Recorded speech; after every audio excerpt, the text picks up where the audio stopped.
I think splitting up in 2 days was really good for us. We got a chance to get a practice in Monday morning. Nice full speed practice in Scuba. Once we got that in, we got on the bus and we went on our way. Breaking it up, 3 buses, giving the kids some room, and then just kind of at the end of the day, we ended up in Fayetteville, Arkansas. So we knocked out a big half of it on Monday. Stayed in a nice hotel, kind of, kids got a chance to get out of Scuba, see Fayetteville, see the lights, Christmas lights, all things like that. I thought doing that was good, and then waking up the next day, practicing in Arkansas, that was awesome. Just getting the chance to practice in the SEC environment. All of our guys aspired to play on the biggest and brightest under the biggest and brightest lights, and playing in the SEC practice facility was good for us. We got to get out of the cold and get out there and run around and hit.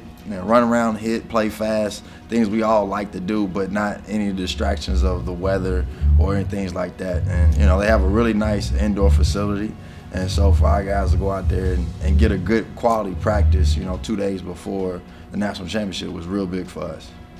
But I always tell my players that a goal without a plan is nothing but a dream. And so we always talk about putting together a plan. If you want to be in the SEC, you got to we talk about the SEC, but if you want to be in the SEC, you got to go outside and put in an SEC type effort every single day. And to go into a place like Arkansas and see the big stadium, to see the big lights, to see all the names on the board, it's awesome for them, because now all these things they think in their brain, if they picture it, now they see it. And for a lot of our guys, they're 3 weeks away from for having a chance to play and continue their education and football at places like that. We talk about their strengths, talk about the weaknesses, different ways they can become better as a football player, as a person, and as a student. And so, everything starts with being a scholar or a student first. So we always talk about taking care of your academics. Now on the football side of it, like I said, we talk about the strengths and weaknesses, and we show you how to bring your weaknesses up so you have more strengths and weaknesses. Well, I coach quarterbacks. This is my first year coaching quarterbacks. First off, I want them to understand that they are the head of this team, and in order for them to be the head of this team, they have to be able to take the authority and be able to lead guys who are going to be able to go play on really high levels later on in life. So first off, they have to have the charisma and the character to lead this team on and off the field. So, well, I feel like they complement each other very well as far as what one does, the other one does also, but what one does not do well, the other one can do also. As far as my guy that starts first, Messiah, he's a really smart kid. He's a tall pocket passer, quarterback type guy, and our Taquan is he's a spark plug for us. That's the exact word we use. He's a spark plug for us. He gets in, he changes the pace of the game. When you think about it, man, 9 hours. If you think about it as one big trip, then it's almost like drawn out. But we broke it into 2 days, like Coach Sanders said, man. We had a great practice Monday morning. It was really cold, and it kind of gave us the environment that we're gonna play in on Thursday night. So that was really good for us. Okay, then we jumped on the bus after we ate lunch that morning, that afternoon, and we came up to Fayetteville, Arkansas, and we were able to stop and get some rest, and we jumped right back at it the next morning, and we practiced in an indoor. So we were able to kind of get out of the weather a little bit, make sure our guys are well. We were able to. It was still a full speed practice on a Tuesday, and that kind of just gave us a change of tempo right there in the middle, and we just was able to roll through it. Big time SEC facility, man. It was really nice, and our kids were able to see what it feels like and what it looks like and what it really is to be inside that facility. I feel like it opened their eyes to tell them that, man, it really takes hard work to get to some place like that. I like any football player, college level, to think of it as a business. you got to handle your business on and off the field as far as academics, and you got to be able to translate that over to work hard on the practice field in order to put it out on Thursdays or Saturdays whenever you may play. To pull their strengths out of them, they have to notice what their strengths are and what their weaknesses are. So like Coach Sanders was saying, I feel like if you go through those things and they understand what they aren't good at, then now you have time and they understand that they need to focus on what they're not as good at. Instead of sharpening what you are really good at, you will do that, but also putting in time to fix what you aren't very good at.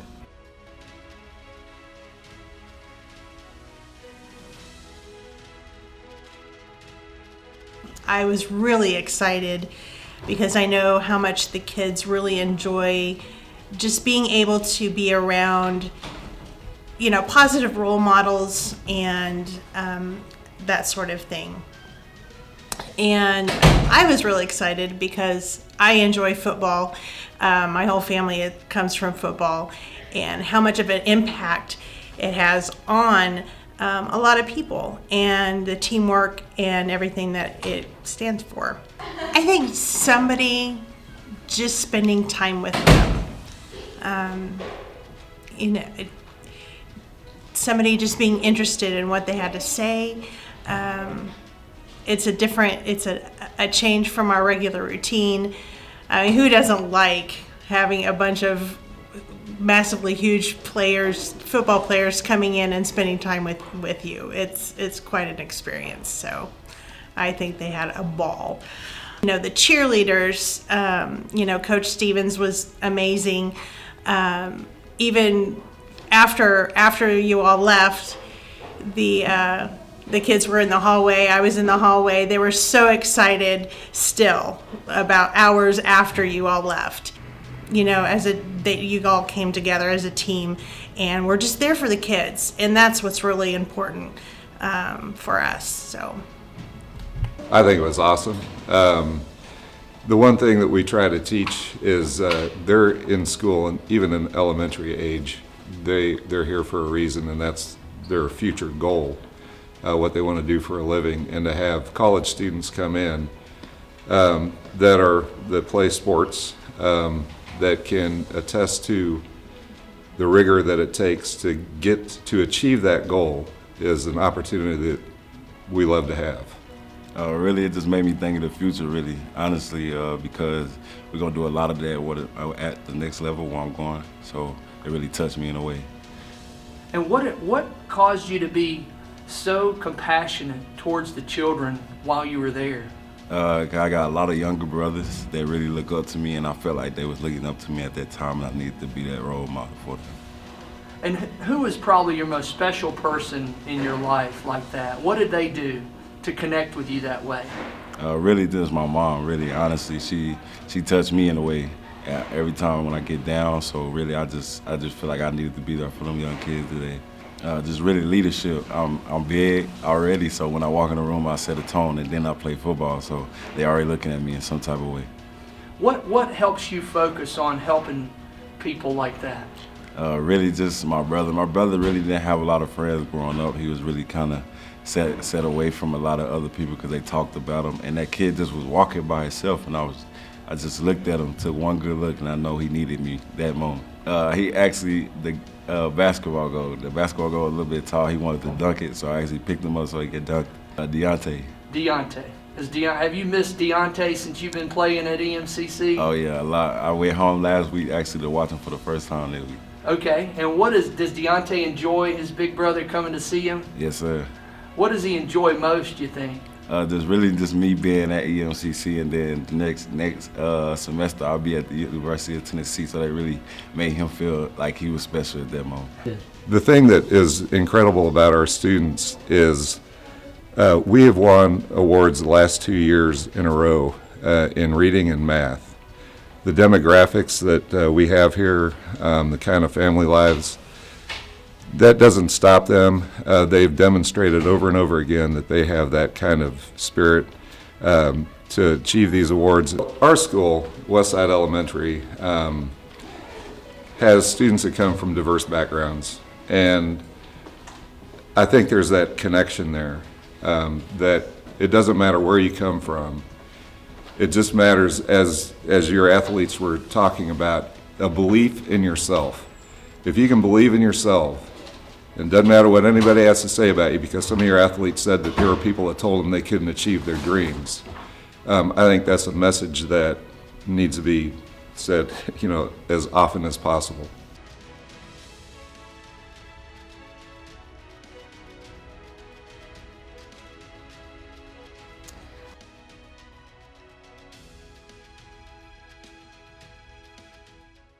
At the game East Mississippi, and their head coach, Buddy Stevens. Also joining us, Connor Reineke from the offensive line, Messiah DeWeaver, the quarterback, Eric Kitchens, the defensive end, and Everett Cunningham on the defensive line, as well as Jaquez Akins, a D-back. So at this time, we will now take questions for Coach and the players from East Mississippi. I really hope and I really hope that we have a great game tomorrow, so that this will be a stepping stone, and a stepping stone that started right here in Pittsburgh, Kansas.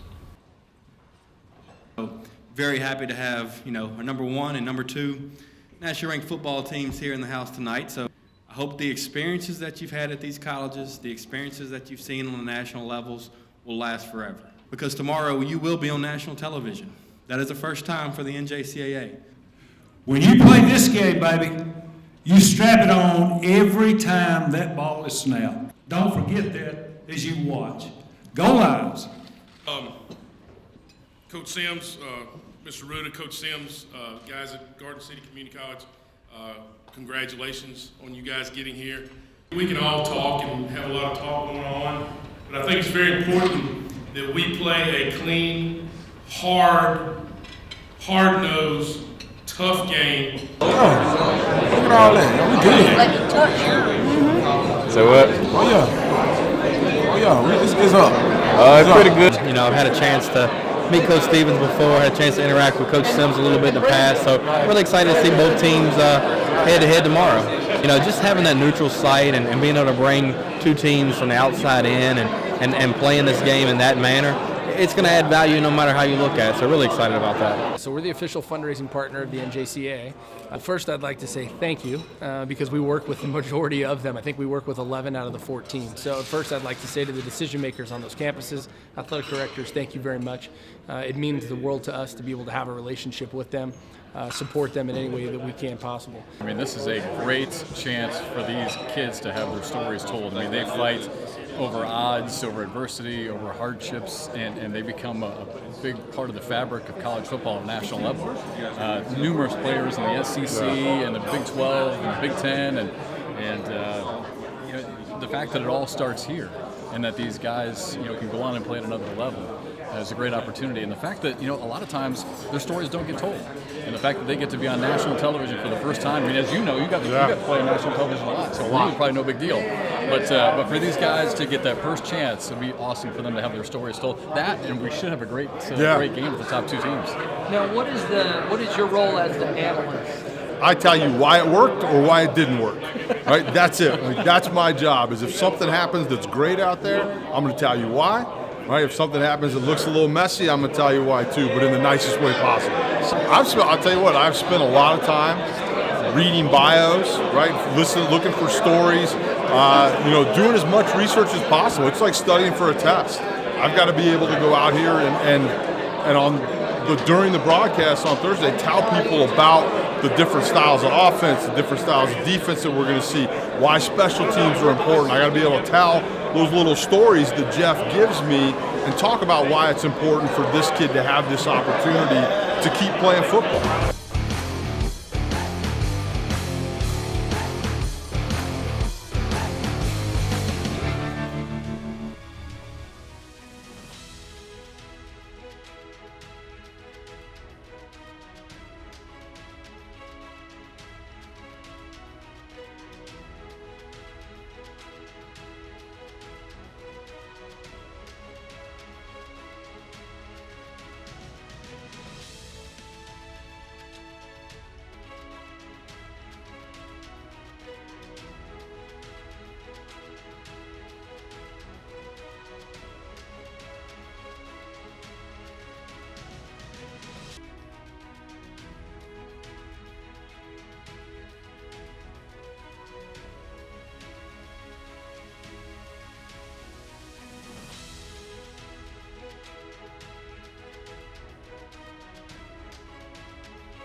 And welcome back to Carney Smith Stadium here in Pittsburg, Kansas, just near the Missouri state line.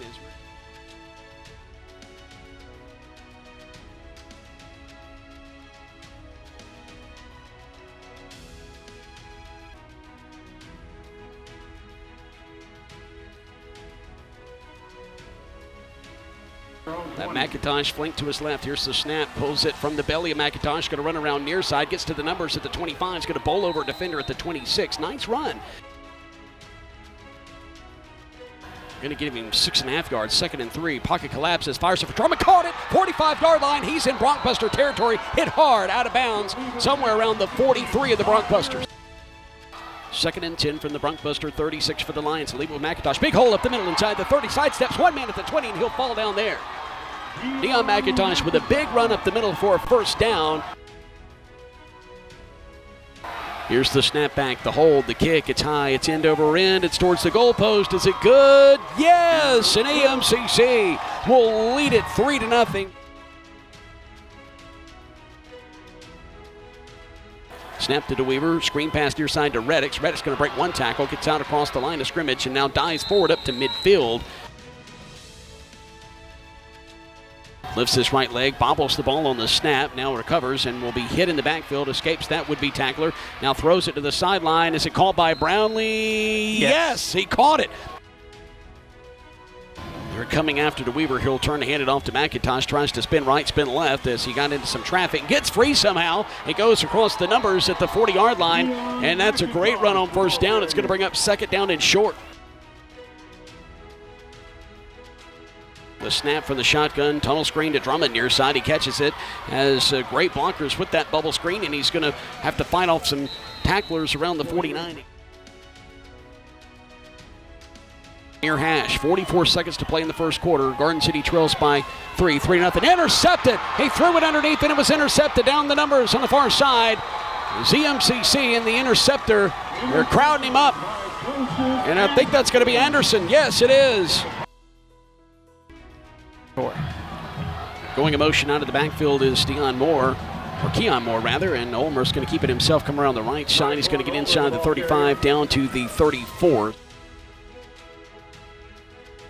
Spotted the football, the 9-yard line, and it's West who's going to go off tackle right side, runs into the back of some of the blockers. Fumble the play. The Lions scoop and score. Everett Cunningham, touchdown, EMCC. Oh my goodness, the Lions come up with a huge play, and defense has been so big in this game.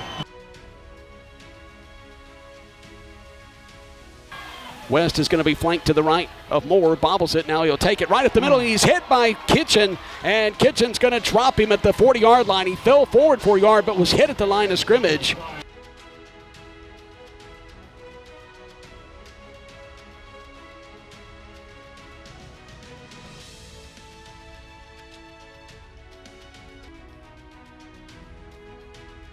Here's the snap to Moore. He's going to leave it with Mills. Goes behind left guard. Takes the snap. We'll leave it with Mills. It's going to be hit. He's dropped back at the 7-yard line. He'll lose 3 yards on the play, and it'll bring up now 4th and goal from the 7. They're going for 2, and they pitch it to the tailback. Goes over on the right side. He's going to be stopped shy, and EMCC's going to lead it by a point. That may be the play of the game. Going to fire it near side, step to the line of scrimmage, incomplete. It's going to bring up now a 3rd down and 4. Pistol formation, they turn, they hand it with the tailback who darts up the middle, and he's going to be stopped just shy of the 50-yard line. Back to pass and stepping up, backside pressure, fires it over the middle. It's intercepted at the 35-yard line by Anderson. 1 second, and they finally get it off. Ulmer is going to go around the left side on the quarterback keeper, spins to his right as he gets back at the line of scrimmage. He's going to be stopped there. He drops back to pass, has backside pressure from Cy Martin, and he hits him as he throws the ball incomplete at the 31. Here's the snap. The clock has expired. Moore steps up, running for his life. He's not going to go anywhere. He fumbles the ball. Lions pick it up at the 11, and they are tackled there. It is over, and EMCC will welcome to the family trophy number 5. The Lions are on top of the college football world once again. They don't relinquish the crown. as the Lions have won back-to-back national championships for the first time since 2013, 2014, and this celebration, boy, it's almost like a huge sigh of relief. The national championship trophy we'd like to present to Coach Buddy Stevens.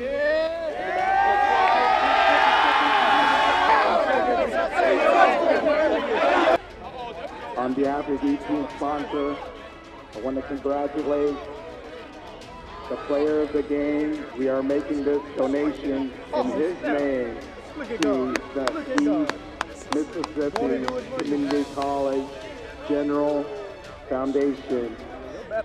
And the player of the game is Everett Cunningham.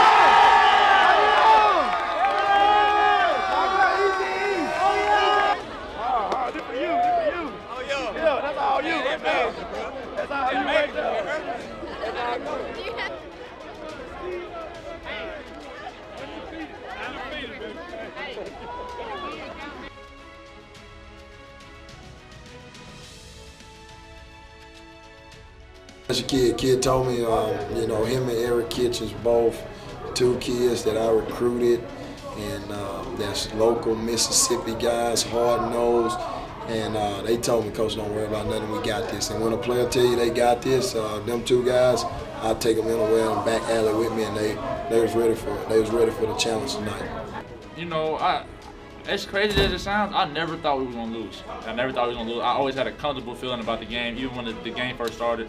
You know, it was kind of 0-0, 3-0, and I was like, man, I just didn't feel like we were going to lose. So I just felt a good, comfortable feeling, and as just coaching and playing with good players.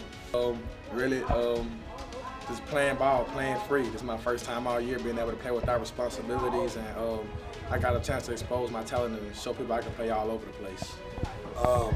They bought into everything that we preached.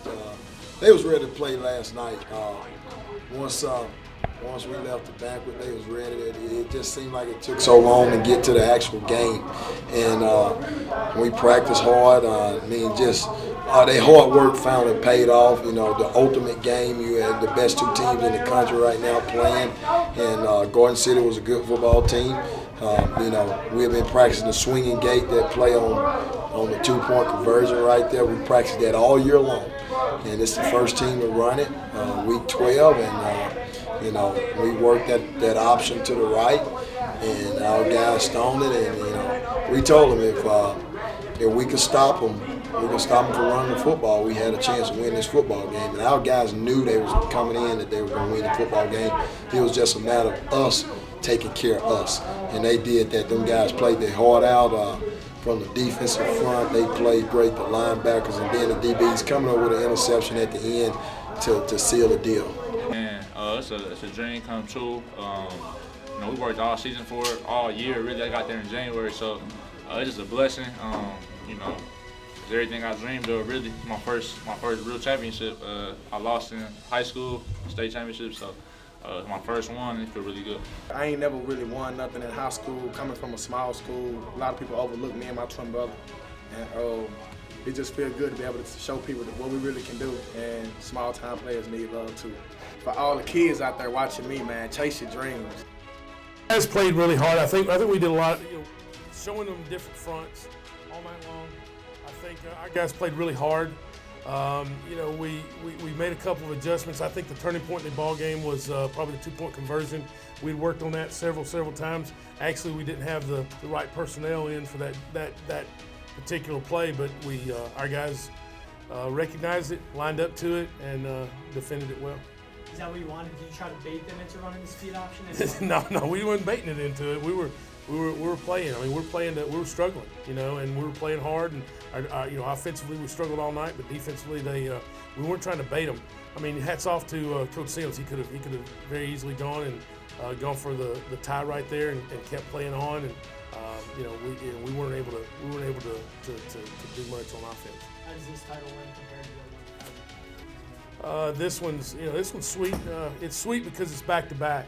It's sweet because there's this guy right here has been here for 2 years and lost one ball game and won 2 national championships. And there's very few in the state of Mississippi, there's only 24 athletes that have back-to-back national championships in any sport, and they're from East Mississippi.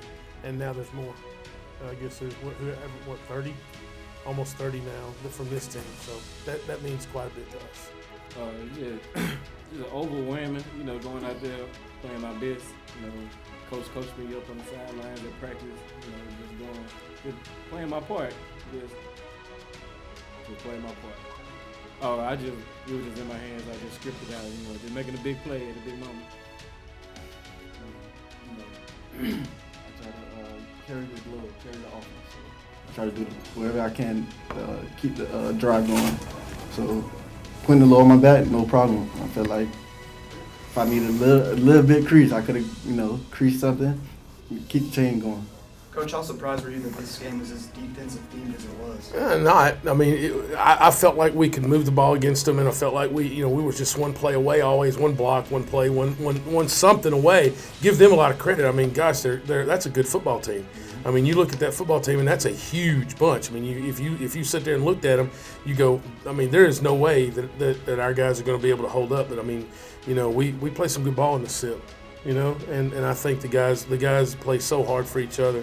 But to answer your question, I thought I was surprised it was low scoring. Then I wasn't surprised because I know our defense was really good, and they got a really good defense too, And so it ended up being the way it ended up, and we're just happy to and just extremely satisfied that we won. First of all, I hope that we did a good job putting on a show of community college football, because I think if you look out there, you're going to see there's a lot of guys that are going to be playing on Sunday on that field that is out there tonight. And there's going to be a lot of guys playing in the Big 10, Big 12, SEC. And, I think that it was so important for us to put on a good football game, a good, clean, hard-nosed, hard-fought football game between two really good football teams. And I hope that everybody enjoyed it. I mean, not everybody likes, defensive matchups, but gosh almighty, how much did those kids on both sides of the field pour out their heart tonight? I mean, that was an extremely great show, and it happened right here, the very first time in Pittsburg, Kansas, and we were very blessed to be a part of that, and we feel that it's something very special. You went back and said, how does this one differ? Because it was on national TV, and we had a chance to show off the EM. They had a chance to show off the Big G, and when it was all said and done, the big gorilla was in every picture too. So we were very proud. We're very proud to be here, and just very thankful.